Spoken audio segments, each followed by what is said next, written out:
তোমরা অনেকে অনেকভাবে চিংড়ি মালাইকারি খেয়েছো, কিন্তু এভাবে খেয়ে দেখো, খুব ভালো লাগবে, খুব সুস্বাদু। তো মাছগুলো আমি কেটে কেটে ধুয়ে নিয়েছি। এখানে চিংড়ি মাছ, আর এখানে আছে বাদাম বাটা, এখানে আছে পেঁয়াজ কুচি করে কেটে রেখেছি, জিরা লঙ্কা চিড়ে রেখেছি, আর এখানে পেঁয়াজ বেটে রেখেছি। তো এই উপকরণ, আর দই আছে, দইটা ফ্রিজে আছে, বের করে নেই। তো আমি প্রথমে তেলে গরম করে নিয়েছি কড়াইটা, তেলটাও গরম করে নিয়েছি। এখন মাছগুলো ভালোভাবে একটু হালকা ভেজে নেব। আর এখানে চিংড়ি মাছ আছে আধা কেজি, কেটে কেটে বেছে এই হয়েছে। তো মাছগুলো আমি হালকা করে ভেজে নেব। তো চিংড়ি মাছ এমন তো বেশি ভাজতে হয় না। তো মাছগুলো ভাজা শেষ হয়ে গেছে প্রায়, তো উঠিয়ে নেব। তো মাছ ভাজা শেষ, মাছ ভাজা উঠিয়ে নিয়েছি। এখন মাছ ভাজা তেলের মধ্যে এখন কয়টা জিরা আর তেজপাতা দিয়ে দিয়েছি। তো এখানেই দিয়ে দেব পেঁয়াজ, কুচি করে রাখা সেই পেঁয়াজ, আর গোটা কয়েকটা গরম মশলা।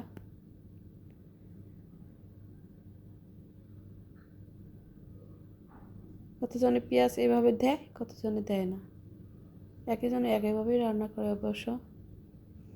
আর সবার টেস্টটা কিন্তু এক আসে না, একজনে একই রকমই টেস্ট আসে। তো পেঁয়াজটা আমি একটু ভালোভাবে একটু ভেজে নেব। পেঁয়াজটা একটু ভাজতেই হবে ভালোভাবে, তাহলে ভালো লাগবে না, মুখে বাজবে। তো পেঁয়াজটা আমি লাল লাল করে ভেজে নেব।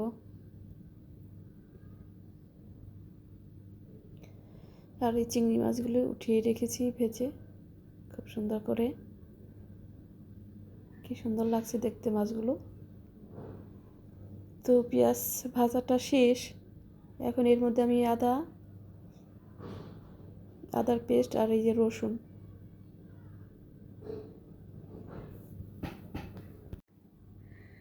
তো এই রসুনটাও দিয়ে দিলাম। তো এখানে আমি একটু হালকা করে তারপর পেঁয়াজ বাটাটা দিয়ে দিব।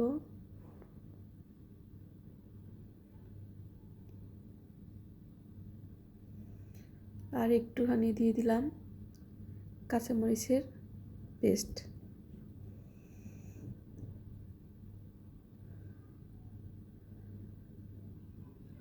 তো পেঁয়াজ বাটাটা দিয়ে ভালোভাবে একদম কষাতে হবে।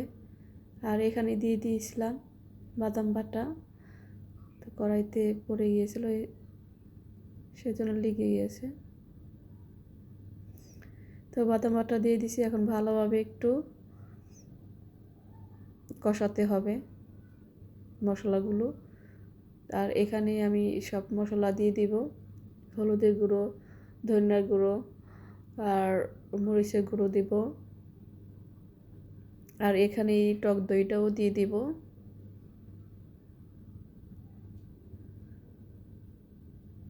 আর কাঁচা লঙ্কা পরে দিব আবার, কারণ এখন আমি কাঁচা লঙ্কা পেস্ট দিয়েছি, তো পরে আবার নামানোর আগে গোটা কাঁচামরিচ দিয়ে দেব। আর আমি দিয়ে দিতেছি এই টক দইটা। এটা একদম টক দই না, এটা টক মিষ্টি আর কি।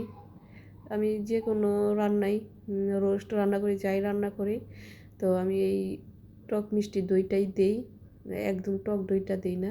ওই দইটা দিলে আমার কিছু বেশি ভালো লাগে না, কিন্তু এই দইটাই দিলে আর কি টেস্টটা ভালো আসে। তো আমার মশলা কষানো শেষ, এখন মাছগুলো দিয়ে হালকা করে একটু কষিয়ে নেব। তো একদম আলতো হাতে নাড়তে হবে যাতে মাছ ভেঙে না যায়। তো বেশি কষাতে হবে না।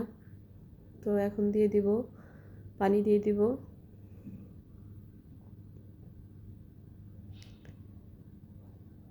তো আমার বাচ্চারা খেতে পছন্দ করে, সেই জন্য একটু বেশি রান্না করলাম।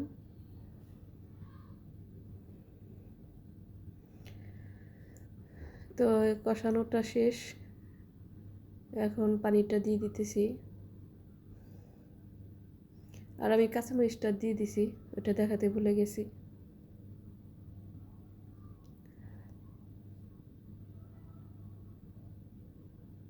তো এখন মোটামুটি হয়ে আসছে প্রায়। আর এখানে লাস্টে আমি জিরার গুঁড়ো আর গরম মশলা গুঁড়ো দিয়ে নামিয়ে ফেলবো, আর একটু ঘি দিব। তো নামানোর আগে একটু ঘি দিব। তো এই যে আমার রান্নাটা শেষ। তো কেমন হলো রান্নাটা?